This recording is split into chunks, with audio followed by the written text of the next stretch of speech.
Magandang araw po mga kapuntos, at sa araw na ito po meron po akong tampok na video para sa inyo at sana ay magustuhan ninyo.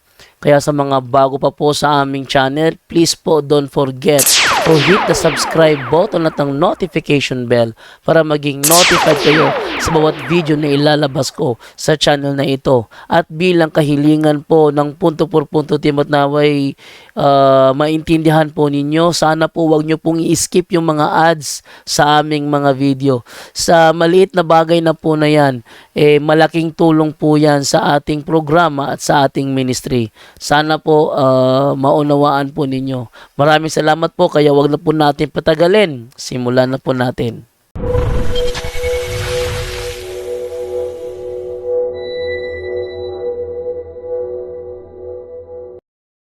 22. Pagnilayan po natin makinig ang may pandinig. Nung araw na yon, umalis ang mga Pariseo at pinag-usapan kung paano nila masisilo si Jesus sa kanyang pananalita. Kaya pinapunta nila sa kanya ang ilan sa kanilang mga alagad, kasama ang ilang tauhan ni Herodes. Sinabi nila, "Guro, nalalaman namin kayong tapat at tinuturo ninyo ang buong katotohanan ng ibig ng Diyos na gawin ng mga tao. Wala kayong pinanginginian sapagkat pareho ang pagtingin ninyo sa tao. Ano po ang palagay ninyo? Naayon ba sa kautusan na bumuwis sa Cesar o hindi?" Ngunit batid ni Jesus ang kanilang masamang layon, kaya't sinabi niya, "Kayong mapagpaimbabaw, bakit ibig ninyong akong siluin? Akin na nga ang salaping pambuwis." At siya binigyan nila ng 1 denaryo. "Kaninong larawan at pangalan ng nakaukit dito?" tanong ni Jesus. "Sa Cesar po," tugon nila. At sinabi niya sa kanya, "Kung gayoy, ibigay ninyo sa Cesar ang kay Cesar at sa Diyos ang sa Diyos." Namangha sila ng marinig ito at sila'y umalis. Mga kapatid, ito po mabuting balita ng ating Panginoon. Pinupuri ka namin, Panginoong Jesucristo. Konting pagninilay lang po ng ating programang Punto por Punto. Yes, ngayong araw po ito, pinagdiriwang natin ang World Mission Sunday, no? Kaya yung mga unang pagbasa at pangalawang pagbasa, ito po yung paghirang, no, sa mga tao, no, katulad na Apostol Pablo.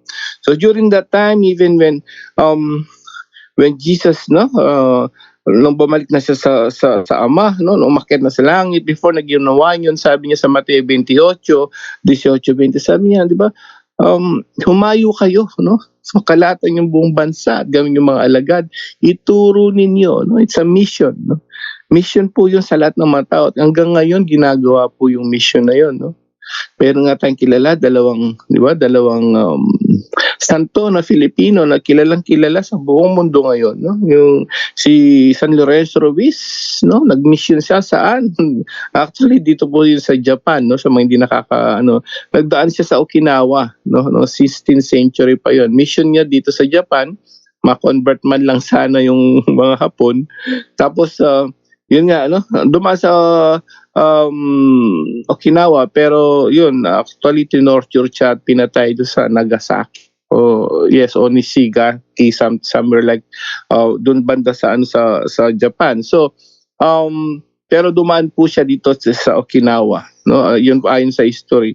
And then sino pa yung pangalawa? Si San Pedro Calungsod. Saan po ba namatay yon, no? Siya po ay namatay sa Guam naman. So ibig sabihin talaga makita mo yung mission nila, no? Talagang when you have a mission, talagang kailangan mong iwanan yung para sa Diyos, no? Iiwanan mo minsan naman pag nagmi-mission to mga martyrs natin, mga santo. Minsan po lalo na makaparian, mga madre, mga missionary natin. Minsan po namamatay na lang sila kung saan sila dinala. Pero gayon pa man, although hindi ganun siyempre kadali, no? Lalo na sa panahon ngayon, maawalay ka man lang sa pamilya mo, no? Hindi siya ganun kadali, mahirap siya siyempre bilang tao. Pero tandaan po natin, no, yung ginagawa mo naman yan, ibibigay naman yun sa kabilang buhay. Nandun ang tunay na kaligayahan sa kabilang buhay. Yun ang kapalit naman nun. No?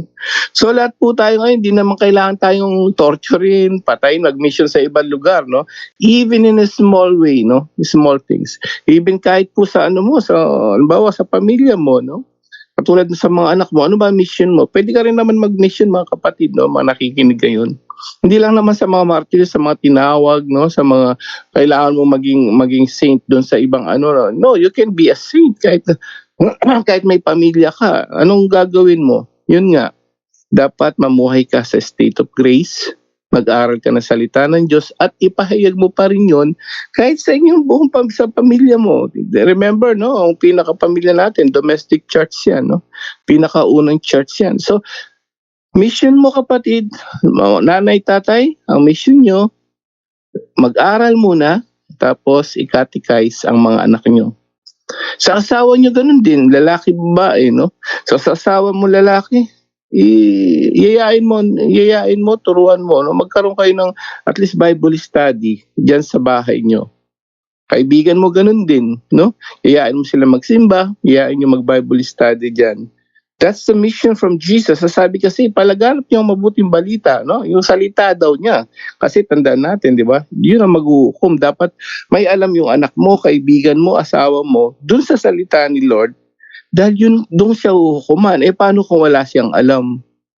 Hindi niya pala alam, nagkakasala na siya ng mortal sin, hindi mo alam, no? So, pero pag nakatikize mo yan, natuto siya, may chance siyang maligtas ang kaluluwa. And that's our mission. Iligtas natin ang ating pamilya, pati na lang mga kaibigan natin. Sa trabaho, ganun din. Paano ba ako mag-mission sa trabaho? Even in to be a role model, no, a good employee. Na talagang kahit sa trabaho mo, pwede. No? Maging good example ka sa maging mabuting empleyado. Mabait at sabi, pwede kang may chance, ibahagi mo ang salita ng Diyos sa mga ka-empleyado mo, no? Co-worker mo. Everybody has mission. Sila po yung mga apostol, mga pari. Pinasa nila yung mga authority, yung mga mission nila. Hanggang ngayon po napunta sa mga kaparian natin. At tayong bininyagan ng mga kaparian, tayo din na may mission. Yun po ay palaganap. Ang mabuting balita, isa lang naman ang purpose of man. Anong purpose of man? Di ba? To love, no? To know, to love, and to serve the Lord. That's it. And kailangan mong ibigay yun sa buong pamilya mo, mga kaibigan mo at co-worker mo. At dito sa Ebanghelyo, no, dito naalala ko yung sinabi dito na tingnan mo yung larawan, no? Sabi nila, marami nagtatanong mga nagsulputang sekta, paano yung nalaman na yan yung ano, yan yung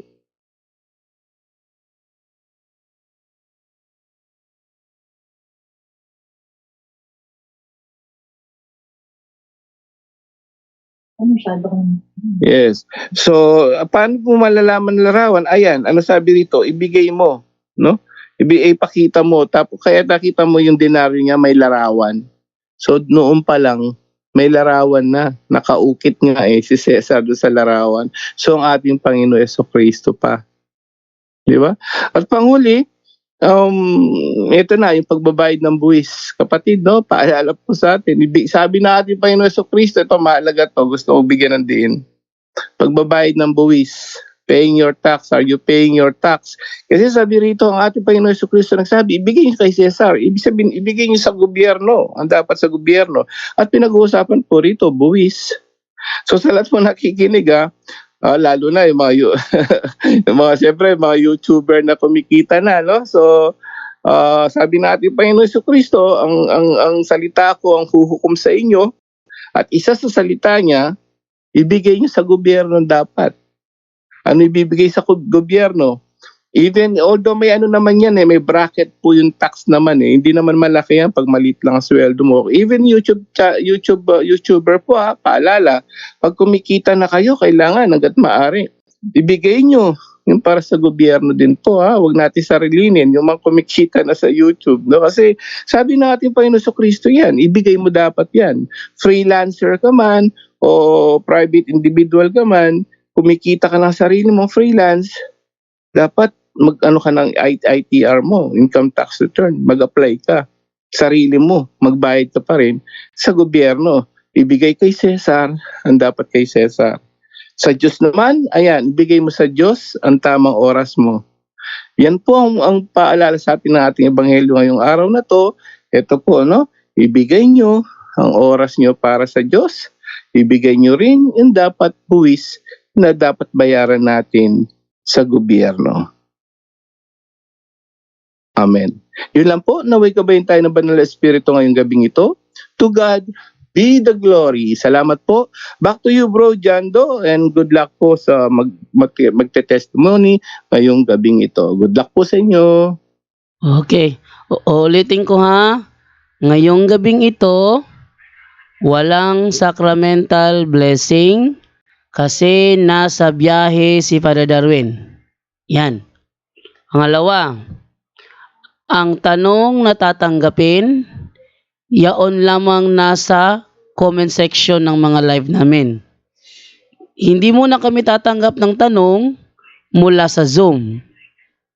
Kasi yung Tuesday program up to Saturday night program, lahat ng tanong doon kinukuha sa Zoom.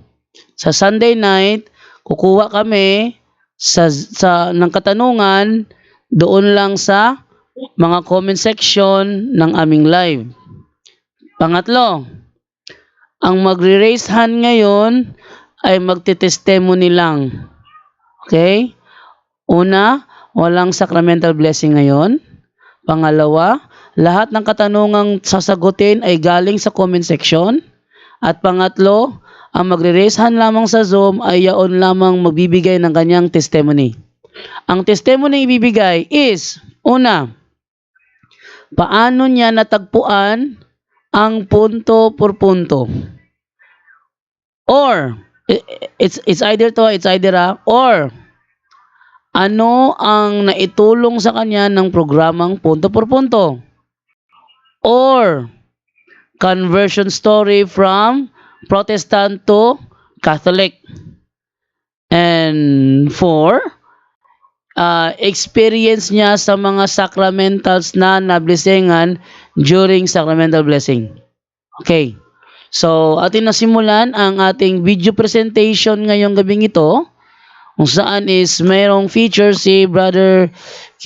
Curious Catholic, Brother Den Saberio. Narito ang kanyang presentation ngayong gabi. Okay, Yes. Rojanlo, ang palam ko lang pala ng hindi daw po nakikita ang live ni Brother Junri. Ano hindi nakikita ang live ni? Brother Junri daw po. Brother Junri? Brother? Brother Junri po, ni Bro Junri, hindi daw po nakikita ang live ni Kahabag sa Simbahan. Saan din nakikita yung kanyang live? May nag-comment dito po sa comment section po natin. Okay. Baka may gagawin si Brother Junri dyan. Okay, nawala si Brother Okay. Junri. Nawala talaga si Brother Junri. So, Ayun lang. proceed tayo. Ito po ang ating Go ahead po. presentation ngayong gabi. Alright, so good morning, good afternoon, good evening mga kapuntos. Saan man po kayong panig ng mundo, isang mapagpalang oras po sa inyong lahat. At nandito naman po tayo ngayon sa pinakabagong episode ng ating Catholic Podcast para sa ating Testimonial Night sa ating program dito po sa Punto por Punto.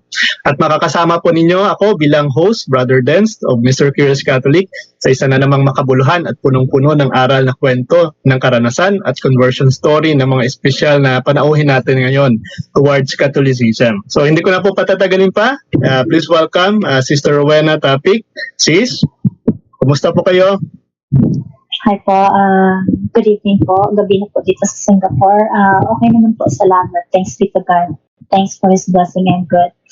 So, maraming salamat po for the invitation to really testify. No?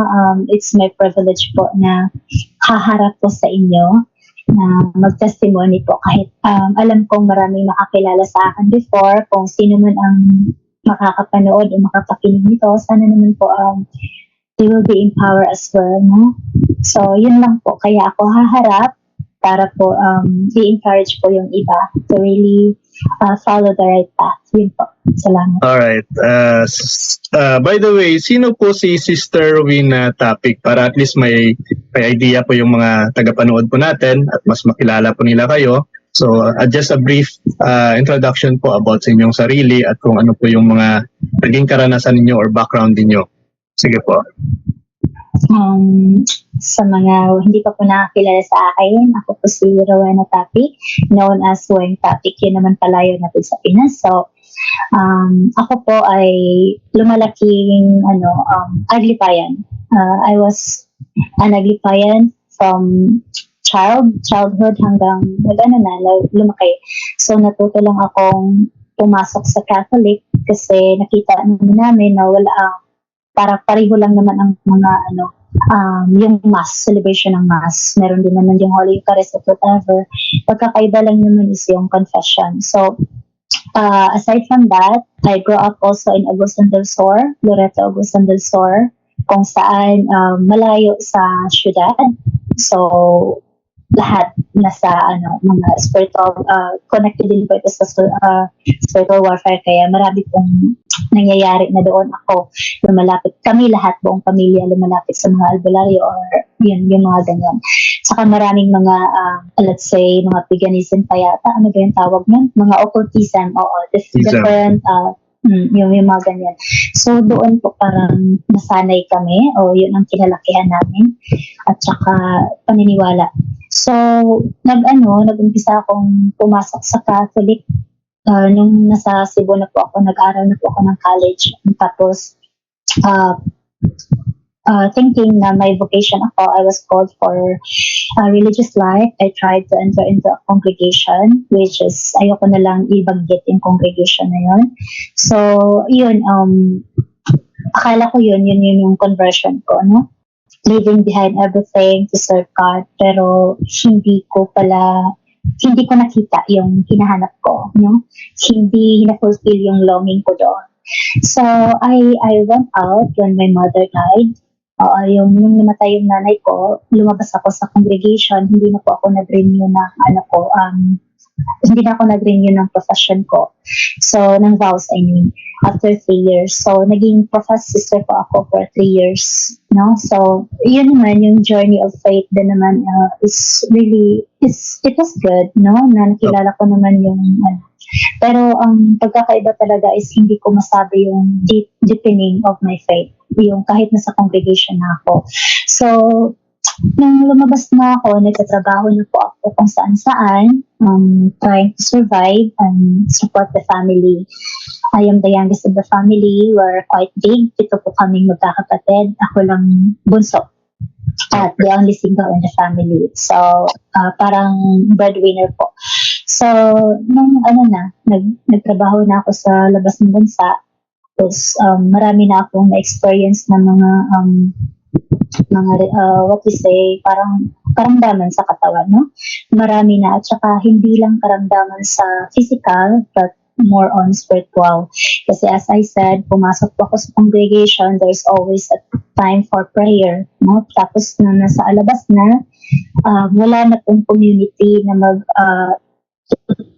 tulong sa akin to pray. No? Na magyaya, it's time to pray, we have to pray. Wala na, it's a personal discipline already, which is I was carried out. No? So, naglalong ako ulit noon. I'm longing for time to pray.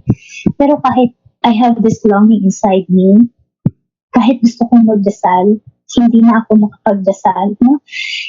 So, ginawa ko after how many years? Within dito sa Singapore, 6 years ako, magsi 6 years na. So, ang ginagawa ko dito sa kwarto ko is, I set up an altar to remind me to pray. Kasi nga, sabi ko, may desire ako to pray, pero hindi ako makapagdasal. No, may longing, pero hindi ko magagawa. Kahit man lang magpasalamat sa Diyos, like, kasi nasabi ko, I have that Franciscan spirituality. I can easily pray and meditate if I'm in nature. Pero kahit nasa nature ako, hindi pa rin talaga ako makapagdasal. So, parang maiyak lang ako. I miss this time na makapag-pray ako. So, parang feeling ko, lahat ng prayer ko wala talaga. So, discouraged ako. Hanggang nandyan na yung mga negative thoughts, nandyan na po yung mga depression, financial problem and everything, kahit anong sikap ko sa pagtatrabaho, parang walang kwenta lahat. Yung parang wala akong kahit piso man lang, no? So, parang lahat ng discouragement nandoon. And even, dumating po ako sa punto na may suicidal thoughts. Hindi lang isang yun, pero ilang beses na. Tapos, ang pinaka-worst ko talaga recently na suicidal thought is yung word na laging sinasabi sa akin, you are not worthy. Bakit para bang may mga thought na magsasabi sa akin na ano pa bang gagawin mo? Mag-e-effort ka pa ba? Na wala namang kwenta yung effort mo. Kahit mag-pray ka, hindi ka maririnig ng Panginoon kasi you are not worthy, you are unclean and everything, all the negative thoughts. So, and above all, aside from those thoughts, ang pinakasakit talaga sa akin is yung sinabi sa akin, your name is not even written in the book of life. So, why do you still have to continue? So, doon talagang naiyak ako kasi sabi ko, wala naman pala sa libro yung pangalan ko, bakit mo pa ako, why did you still created me kung hindi naman pala nakasulat yung pangalan ko sa book of life. So, kaya pala, I deleted all my social media account. I was totally disappointed and feeling ko talaga I'm useless. Useless ako sa family ko, lahat. So, nung dinilit ko na po yun, may WhatsApp ako kasi ako. Ay sabi ko sa nag-iisa kong kapatid na yung pinapadalan ko lagi ng pera kasi siya lang yung ko para mag-support sa family ko, sa mga pamangkin kong pinapaaral. So, may WhatsApp kami. So, siguro it's really God's instrument as well, no? Sinisend niya sa akin yung spiritual warfare talk ni Father Darwin. Just recently, July 28, hindi ko po yung makakalimutan this year. So, nung sinad niya sa akin, ang first ko doon is, ignore lang ako. I don't care what is in there. I'm not interested, no? Just wasting of time. Pero the second thought, during that day, sabi ko, I will just give a try. Ano bang meron dito? Bakit sinisan ng kapatid ko? So, yun lang, naka-bluetooth ako, nagtatrabaho, nakikinig. So, habang nakikinig ako doon, parang, it's like, hindi ko ma-explain yung nangyayari sa akin. Parang naiyak ako. Bumalik ako dito sa kwarto ko at lumuhod dun sa altar ko. Kasi para bang nabuksan yung isip ko na matagal na pala ako natakpan sa kasalanan kaya hindi ako maririnig ng Panginoon. May talk din doon isang Brother Sherwin ba yun na nag-explain. Doon talaga ako naliwanagan. Nag-explain siya doon bakit hindi marinig ng Panginoon ang prayer natin. Kasi in-explain niya yun sa Genesis, yung si Adam and Eve, yung nagkasala sila, bakit hinanap sila ng Panginoon kahit alam natin, God is anywhere and can see everything, right? Kaya sabi ko, yun pala, kaya ganun. So, sabi ko, napag-isip-isip ako. So, since matagal na talaga akong walang kumpisal, hindi rin ako nagsisimba. Alam mo yung kahit galing ako sa congregation, hindi ako nagsisimba. Mas more on, pinaprioritize ko yung pag-aaral kasi nag-aaral din ako dito. Mas pinaprioritize ko yun kaysa pagsisimba. Tapos yung confession, wala talaga. So, yun ang ginawa ko. Everything is very masakit, no? So, sabi ko, so, hindi ako makatakbo kay Lord, hindi rin ako maririnig kasi nga may kasalanan ako. So, where should I go? So, I run to Mama Mary. Naisip ko, si Mama Mary is fully human, no? 100% human. So, since human siya, maririnig niya ako, no? So, kaya tumatakbo ako. Doon ako nag-umpisa na asking Mama Mary, kahit hindi ako close kay Mama Mary, kasi hindi rin ako close sa mama ko, mas more ako sa tatay ko. Kaya siguro, psychologically, mas close din ako sa tatay ko. So, kung Mama Mary din yung relationship ko is not really that close, no? So, pero kahit ganun, sinikap ko pa rin. So, within that, I kneel down. Within that day talaga, July 28, umiyak ako sa harapan ng Mama Mary at hingi ang tulong.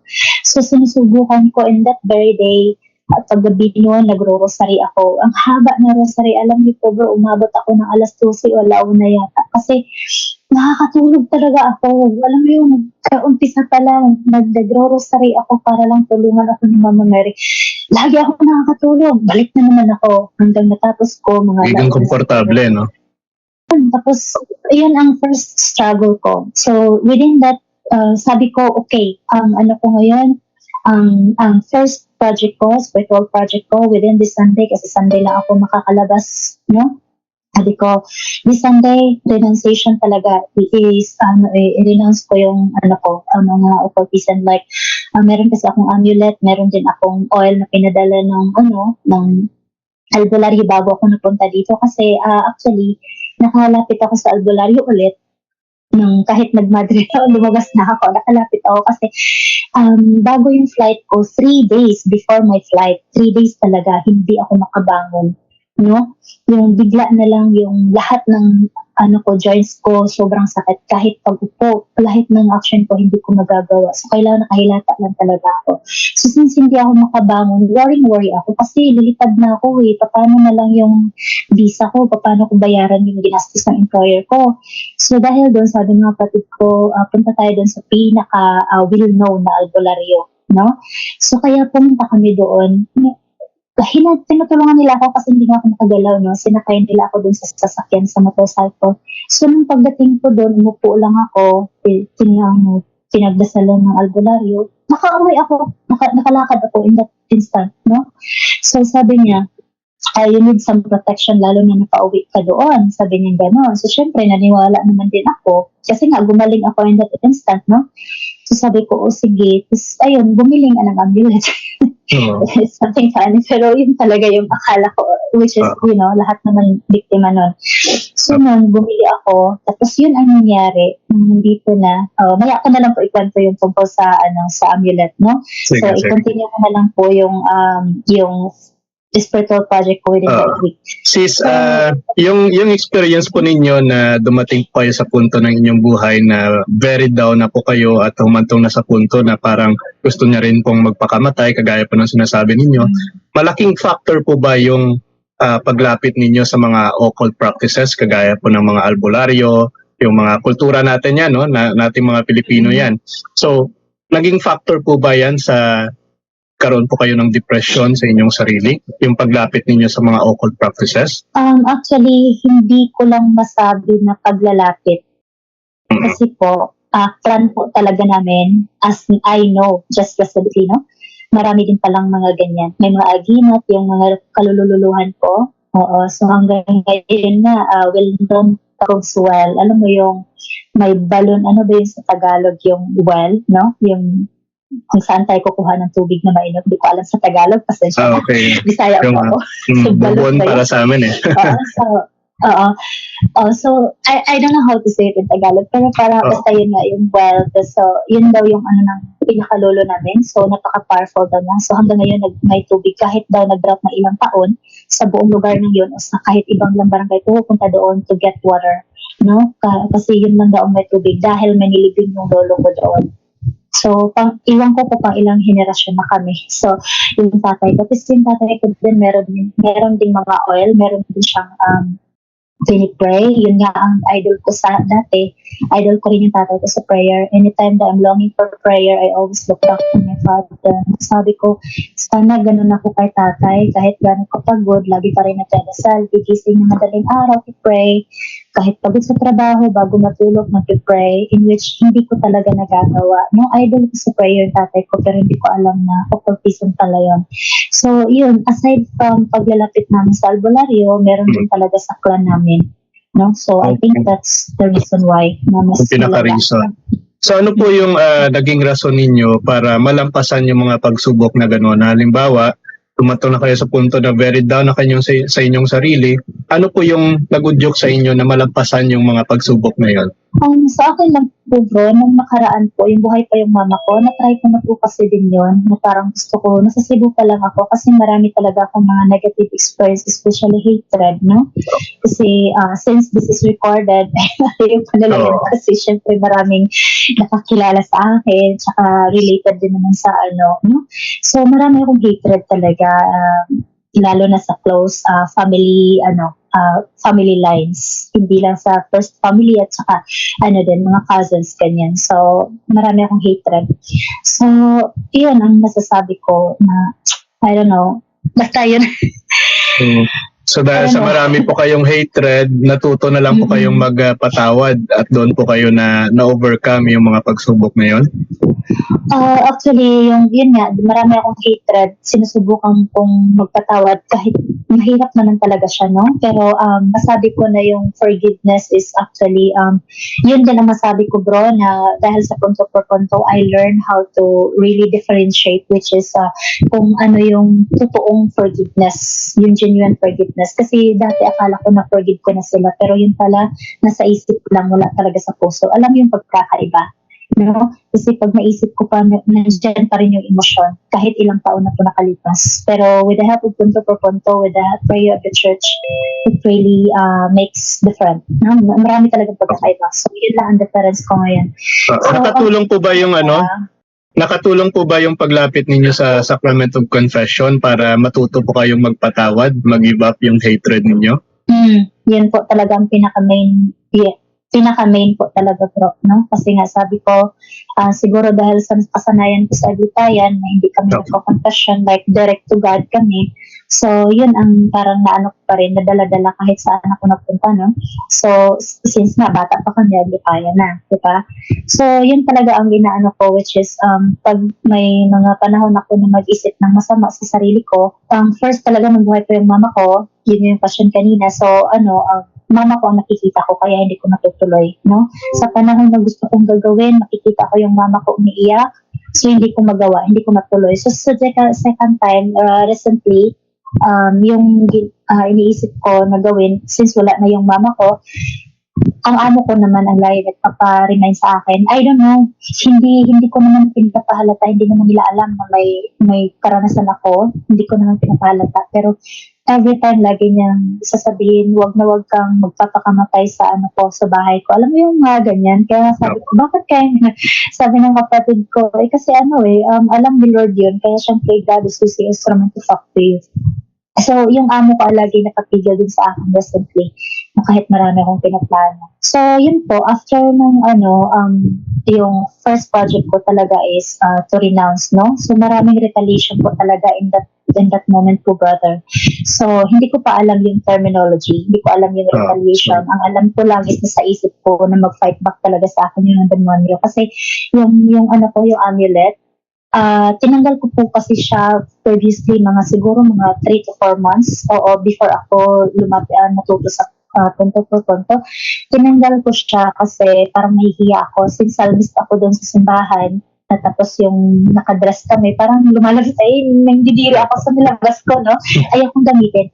So after that, na-realize ko hindi na ako makatulog, bro. Like, kahit 24 hours talaga, alam mo, nakahiga ka, nakapikit ka, pero yung diwa mo buhay na pay.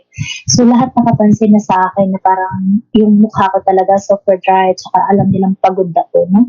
So, matagal na. So, akala ng amo ko is yung ventilation lang ng room, lahat pinabago na kasi na para ako makatulog. Wala pa rin. Walang kwenta. So, binigyan ako ng sleeping pills. Hindi pa rin ako makatulog. No? So, lalo na po pag Saturday night, lalo ako hindi makakatulog. Kasi, usually, yun pa, nakita ko yung pattern na pag nakatulog ako ng maaga, like 8 o'clock to 10, mga ganyan, magising ako niyan before 12, no? Minsan, like, maiihi ka, ganyan.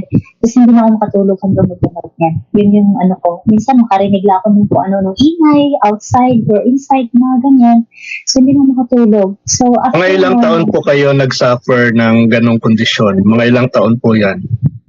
Recently lang po, yung hindi makatulog. Pero yung physical pain, matagal-tagal na. Hindi ko na lang maalala kung kailan.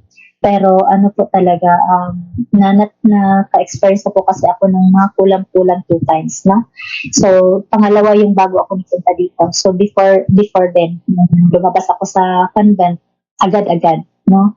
So, yun palang first na kulang ko is kahit pagpasok ko pala sa convent, meron na pala. So, tinatawag yun sa Bisaya na may date ka lang kung kailan ka papatayin. Alam mo yung ganyan? Ewan ko anong terminology yan. May nakatakda.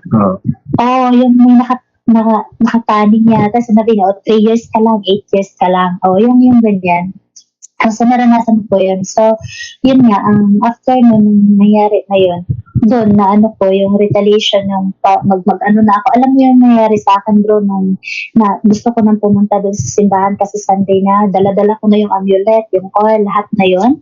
Pinaka-worst ko kasi dahil tinuturoan din ako ng Latin prayer ng albularyo. Pero luckily, hindi ko sinusunod everyday. No? Tamad din kasi ako mag-dedicate. So, ang nangyari doon is, ang retaliation sa akin talaga is worse. Para ma-feel ko lang is worse na hindi ako makahinga. Lalo na nung nandun ako sa harap na ng simbahan, no? Sa ano na talaga ako ng simbahan, hindi ako makahinga talaga. Like, gising, buhay na buhay ako, pero wala akong hangin. No, mga ilang minuto, hindi lang seconds, but minutes ko talaga. So, ang nangyari sa akin, tumakbo ako dun sa Blessed Sacrament doon. Ako nag-prostrate myself and praying to God. Sabi ko talaga, please help me, Mama Mary, na matapos ko yung project na to, ayoko na ibalik to sa bahay, baka magiging worse pa. So, nung nandun na rin ako sa harap ng pare, ang anong tanong is, di ko mahagilap yung pare namin.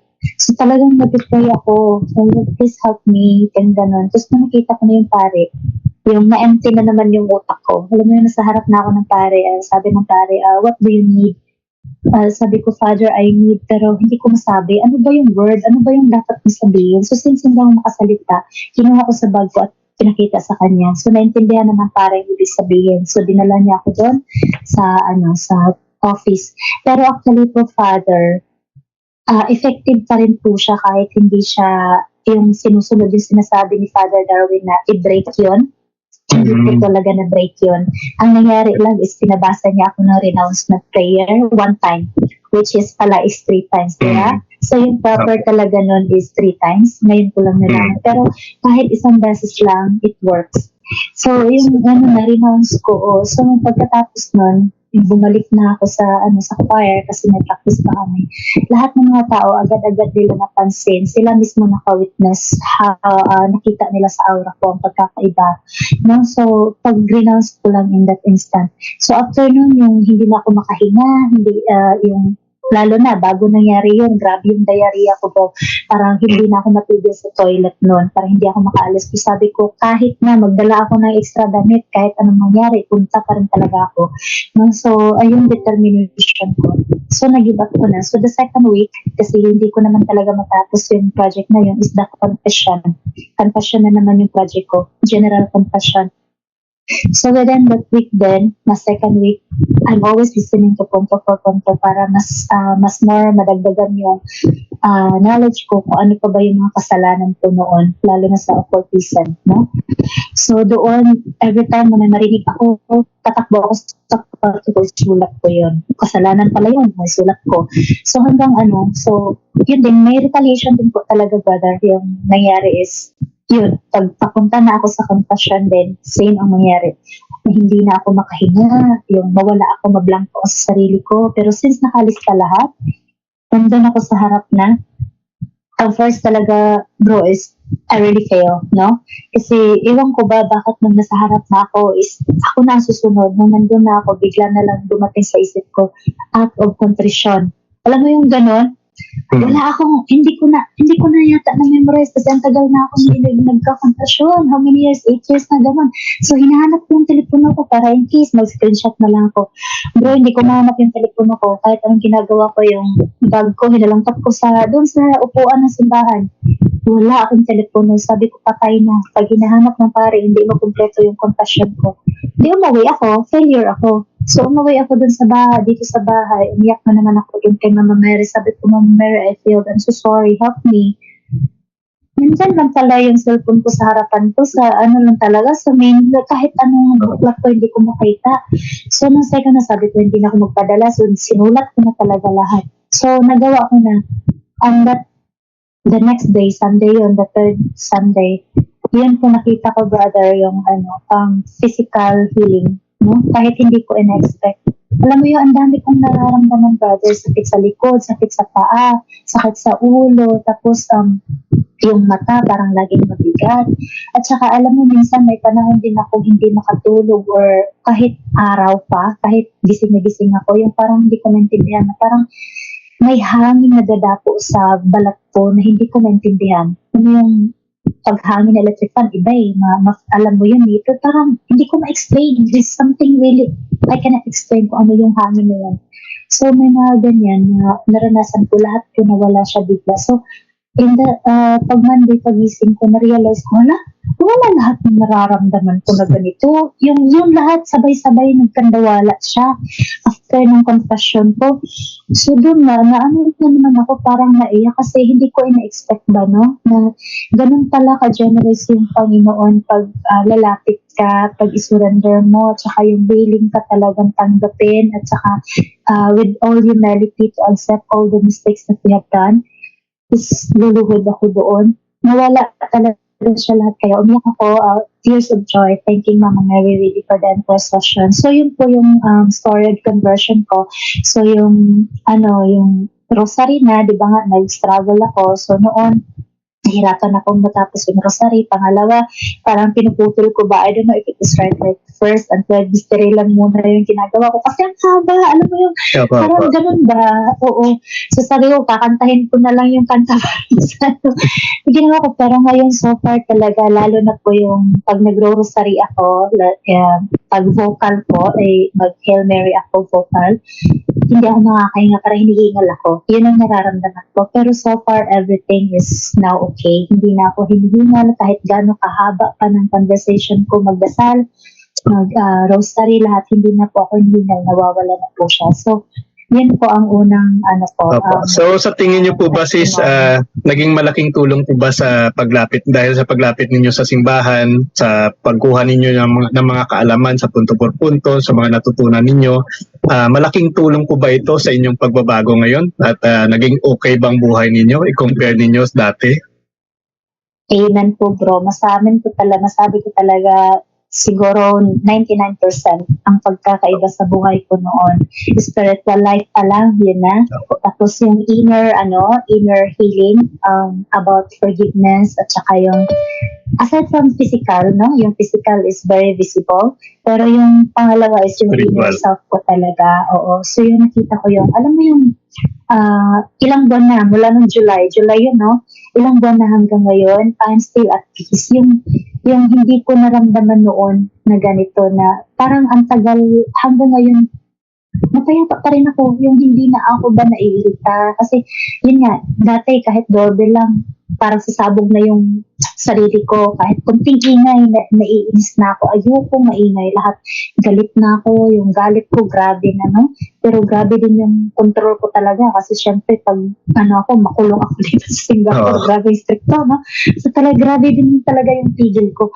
Pero alam kong ang hirap talaga bro. Kasi ako lang nakakaalam kung paano ako nahihirap, gaano kahirap para sa akin.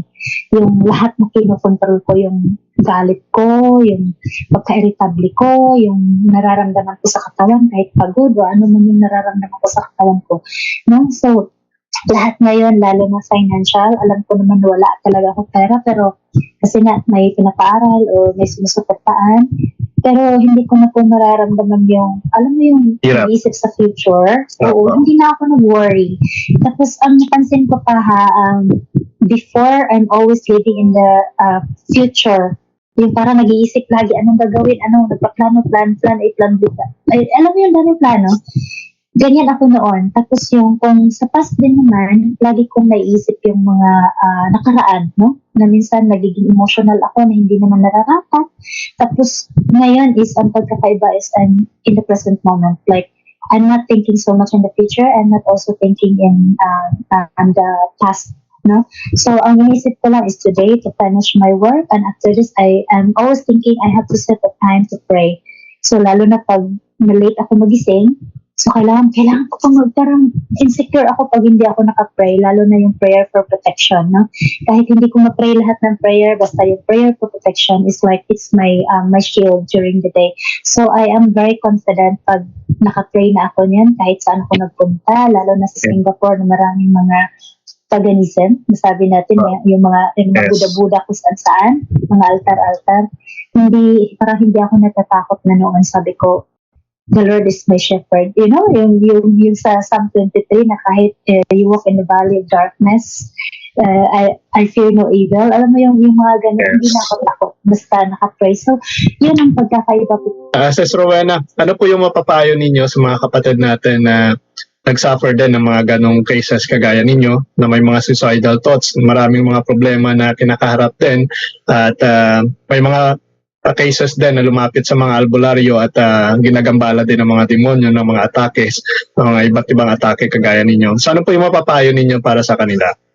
Sa akin lang po talaga, based on my personal experience, magtiwala lang po talaga, trust in God and trust in yourself, no? Na kaya natin. Kasi isipin mo, ako lang dito mag-isa. Sa paligid ko, wala pong katoliko. Ako lang nag-iisang katoliko dito. Pero bakit ko po nagawa? Kung nagawa ko, kaya nyo rin po. So, ang una lang talaga is be close to Mama Mary. So, ako nga hindi ako ganun ka-close kay Mama Mary. Pero all I can say is really Mama Mary is loving each one of us unconditionally. No? Pagkatawag lang talaga tayo sa Kanya, hindi na natin kailangan magkaroon ng milagro kagaya sa ibang yung apparition niya. Hindi na kailangan natin yon. If we have faith, we believe that Mama Mary is with us, everything will be possible kasi I really experienced it myself. Yun nga, sinabi ko kanina na since hindi ako marinig ng Panginoon dahil sa mga nagawa kong kasalanan, I ran to Mama Mary and see the miracle is more than what I expected. So, kahit yung mga milagro hindi ko in-expect, binigay pa niya sa akin, no? So, aside from that, marami pa talaga mga milagro na ibigay ang Panginoon sa atin, si Mama Mary, lalo na sa pag magtiwala tayo at we really pray more. At hindi lang pag-pray para sa ating sarili and pray also for others, no? Lalo na po yung prayer for inner healing, kinakailangan po natin yun para din po yung, let's say, yung mga harassment ay mawawala, no? Isa din po sa matestify ko, kung may oras pa tayo bro, yung power of prayer of the church.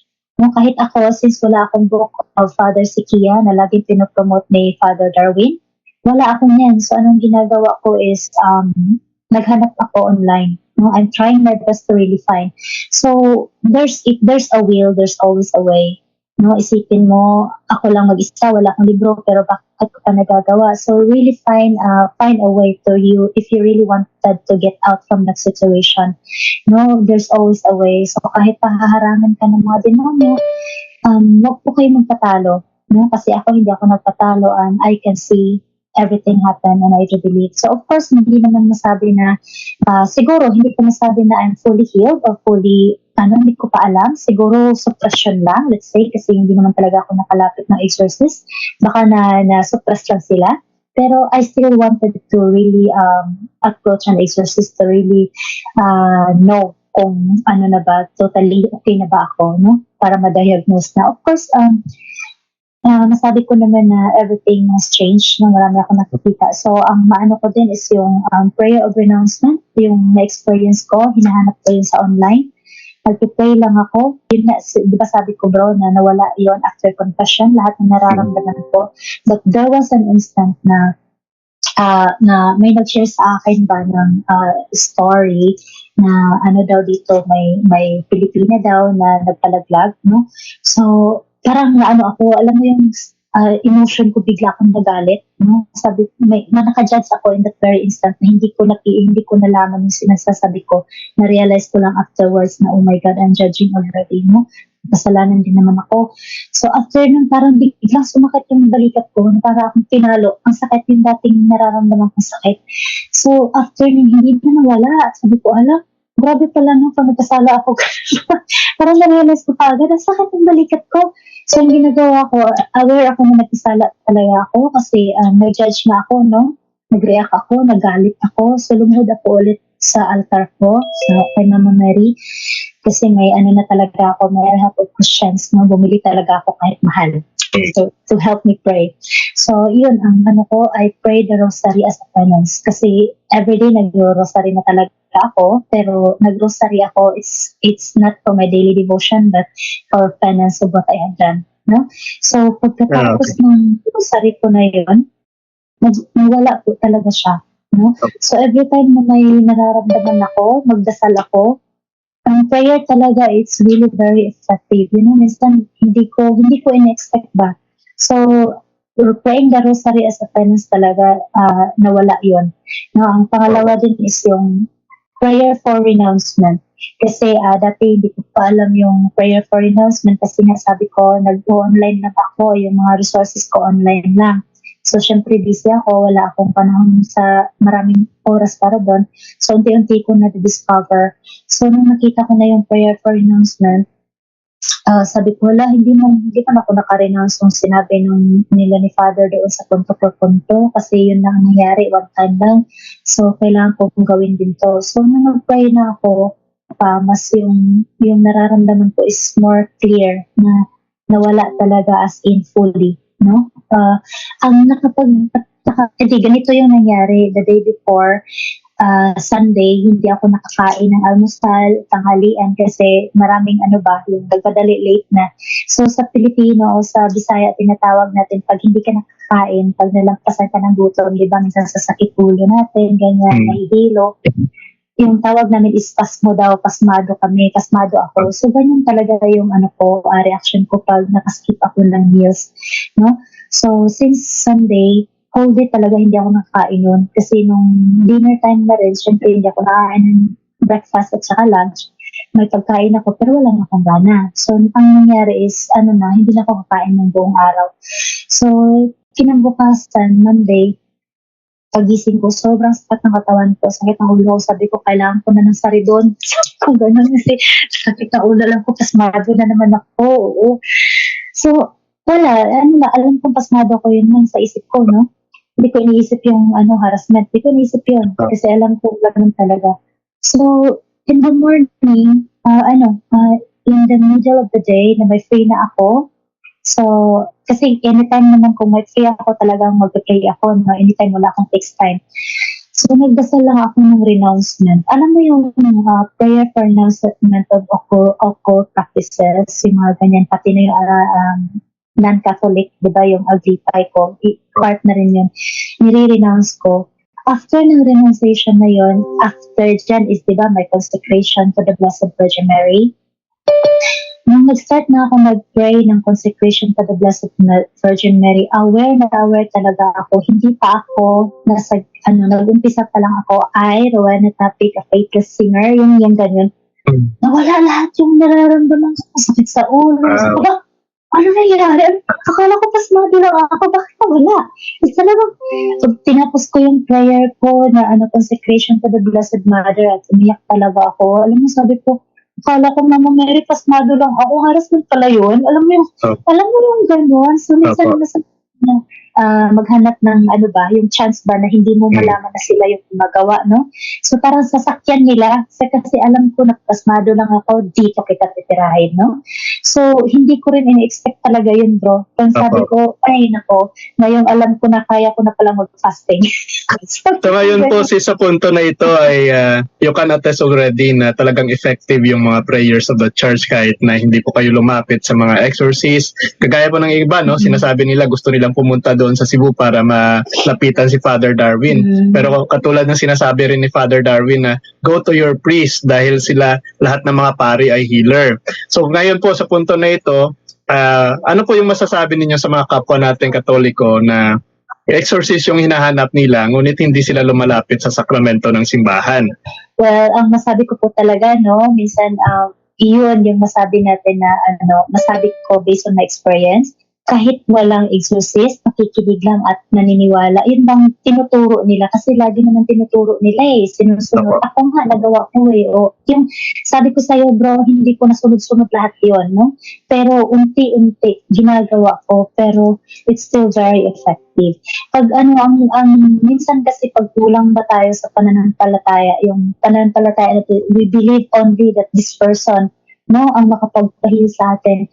We have the gift pala, nasabi ko na we have the power pa rin kahit hindi yung exorcist kasi the power is not within us but it's in the prayer talaga. Yung masabi ko, prayer of the church is really very powerful. Ngayon ko lang talaga to nalalaman. Sabi ko, kung alam lang namin to noon, nasa kumbento kami, siguro wala na silabasan sa kumbento, no? Nasabi ko talaga yun. Kasi kasi alam na natin to, harassment to, alam natin. So ako nga, na-discover ko lang yun, na ganun pala yun. Kaya sabi ko, at saka yung offering din, isa din po yung ino-offer natin yung mga nararamdaman natin. Kasi ako nga, may sakramentas na bro, di ba? Online blessing, and it's very effective. So every time na nararamdaman ako, lalagyan ko ng oil, nawawala.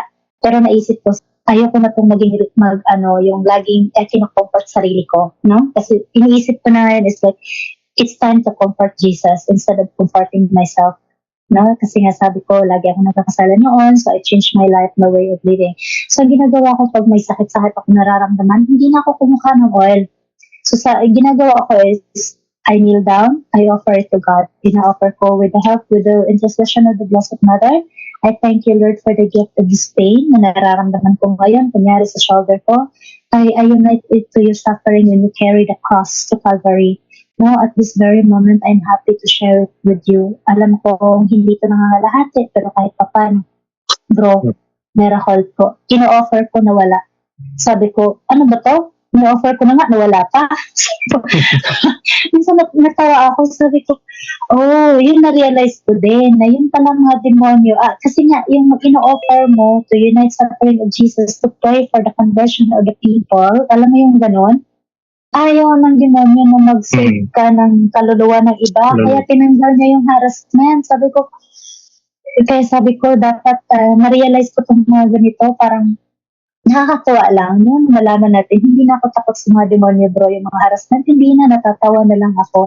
Kasi alam ko na, magagawa ko na yung yung dapat kong gawin. Hindi na ako takot. So yung nasabi ko, offering your suffering, offering your pain, makakasave ka ng tao. Ayaw ng demonyo yun. Kaya ang ginagawa, tinatanggal niya sa'yo. So, di ba, hindi na ako nangangailangan ng Saridon para sakit ng ulo ko. Hindi ko na kailangan ng olive oil para tanggalin yung sakit. Offering lang, nawawala din talaga. Pero, yun ang masabi ko, wag lang i-misunderstood, no? Baka sabihin ng mga nakikinig na, ay, ganun gagawin ko para wala. No, minsan may talagang kailangan natin mag-suffer. There is a natural reason for this, no?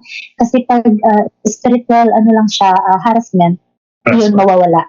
No? So, yun, wag lang din tayong sobrang na parang, how do we say it, obsessed na tayo sa mga, madependent na rin tayo. So, yun lang ang masasabi ko po, bro, na it's a great miracle. Hindi natin na-expect, pero God will give it to us. And be aware lang po. Kasi minsan baka marami na tayo expectation, kaya hindi na natin napapansin yung small miracles that is happening. So, live in the present moment. Have faith and believe. So, masabi ko, ako lang nag-iisa dito, walang katoliko, wala po akong libro, wala akong nakakausap ng mga staff ng punto po punto. But thanks to Gilda, Ate Edna. Kasi, din ako. So, yung prayer talaga, if there's always a will, there's a way, no? So, yung ginagawa ko online, nagagawa ko nga. So, kahit kung nasaan man kayo, hindi na po kayo dapat mag-worry about healing. Gagawin niyo po yan on your own. Makaya niyo, just believe, just trust in God. Ganun lang talaga. Kasi nga, sabi ni Lord, even if you have faith as small as a mustard seed, you can move the mountain. So, yun po ang nangyari sa akin. Kunting panahon talaga. Everything happens. So, masasabi niyo rin po ba na dahil po sa mga harassment ng demonyo sa inyong buhay ay naging mas prayerful po kayo? Opo, yun masabi ko na parang parang masabi ko na salamat din pala sa kanila kasi parang sila yung nagiging tulay, no? Parang na-realize ko, kasi kung wala din sila, hindi ko makikita yung katotohanan, no? Kasi parang yun nga, sabi natin, we will not know what is, hindi natin alam kung ano yung malamig kung hindi natin alam kung anong mainit. No? So, we need to know to identify these things. So, within this thing, sa mga ganito, nalalaman ko po yung katotohanan at ito po yung nagiging paraan para ako mapalapit sa Diyos at mas lalo akong mapanatag ba. Nasabi ko, thank you Lord, kahit sa hindi pa naman siguro sobrang late, but I still have a chance.